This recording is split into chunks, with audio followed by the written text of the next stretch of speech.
म्हजी जीण.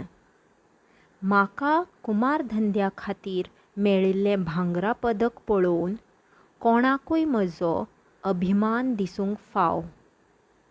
पूण हें जैत जोडूंक म्हाका खूब हाल उपाद्रे सोंसचे पडल्यात. म्हजो बापूय गांवांतलो नांवाजतो कुमार आशिल्लो. त्या वेळार कुमाराक बरेंच म्हत्व आशिल्लें. घरांनी मातयेच्या आयदनांचो वापर जातालो. रांदपा सावरपाक गाडगे, बुडकुले, तवल्यो, मालट्यो, कुळणी, तवे, सोलां तोरांचो पुरुमेत करपाक कदीं, दोणां अशीं साबार आयदनां. उदक थंडगार दवरूंक गुलगुलेत, दुडू सांबाळपाक मिलीर, फुलझाडां लावंक कुंड्यो, तशेंच पणट्यो, करे, दुपाटणी अशे तरेकवार नग करून गांवाची गरज भागोवपाचें काम म्हजो घराबो पिळग्या पिळग्यांनी करीत आयला. बापाय वांगडा हांवूय हें काम करीत आयलां. उपरांत ह्या धंद्यांत उदरगत जावंक लागली. तशें नवे नवे सोद लागले. लोकांचे आचार विचार बदलूंक लागले. तांबे, पितूळ, आलिमेन, स्टील ह्यांचो वापर जावंक लागलो. इतले मजगतीं प्लास्टीक आयलें. तरेकवार रंग्याळीं आयदनां मन भुलोवंक लागलीं. ह्या परिवर्तनाक लागून मातयेच्या आयदनांचो वापर खुबूच उणो जावंक लागलो. ल्हवू ल्हवू आमचो धंदो बसलो. पोट भरप लेगीत कठीण जालें. हें पळोवन म्हज्या बापायचे हातपांय गळसणले. आमच्या फुडाराचें येवजून ताच्या दोळ्यांनी दुकां आयलीं. चडशे कुमार गांव सोडून नोकरेच्या सोदाक शारांनी पावले. पूण म्हजो बापूय मात आपल्या पुर्वजांचो वेवसाय सोडूंक तयार नासलो. बापायचें पळोवन हांवेंय हो वेवसाय तसोच चालू दवरपाचो निश्चय केलो. प्रयत्न केल्यार यश मेळटाच आनी जालेंय तशेंच. गांवच्या एका जाणकारान म्हाका एक खबर दिली. सरकारान गांवगिरें जिवीत सुदारचे खातीर एक महामंडळ स्थापन केलां. ताचें नांव हस्तकला ग्रामीण आनी लघु उद्योग विकास.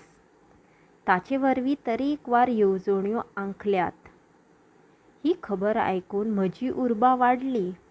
शारांत वचून हांवें वासपूस केली. कुमार उद्योगाचे उदरगती खातीर सरकाराची खास येवजण आशिल्ली. हे येवजणे खाला सोंप्या अटींचेर आनी सवलतीच्या काळांतरान रीण मेळटालें. ते भायर नव्या कसबांचें गिन्यान तशेंच प्रशिक्षण दिताले. नवीं आवतां दिताले. हांवें येवजणेचो लाव घेवन प्रशिक्षण पुराय केलें.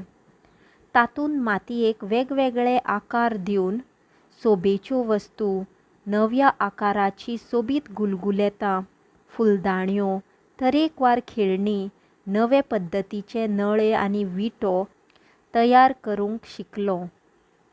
ते उपरांत म्हाका सरकारी रीण फाव जालें.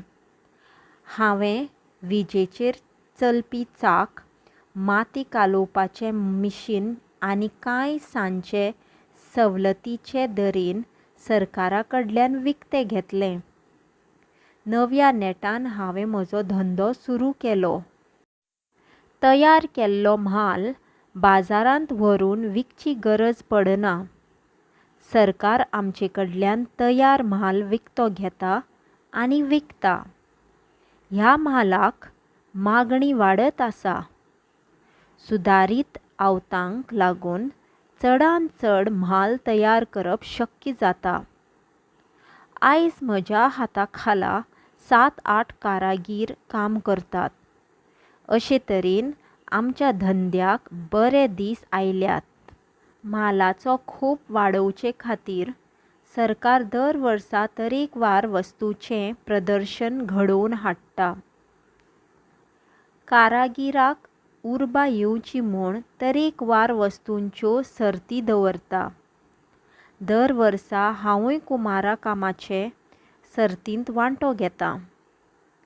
अंदू कुमार हस्तकले खातीर आशिल्लो पुरस्कार म्हाका फावो जालो. म्हाका हो मान फावो जाल्ल्यान हांव खोशी जालां. तशेंच कुमार धंद्याची उदरगत पळोवन म्हाका समाधान भोगता.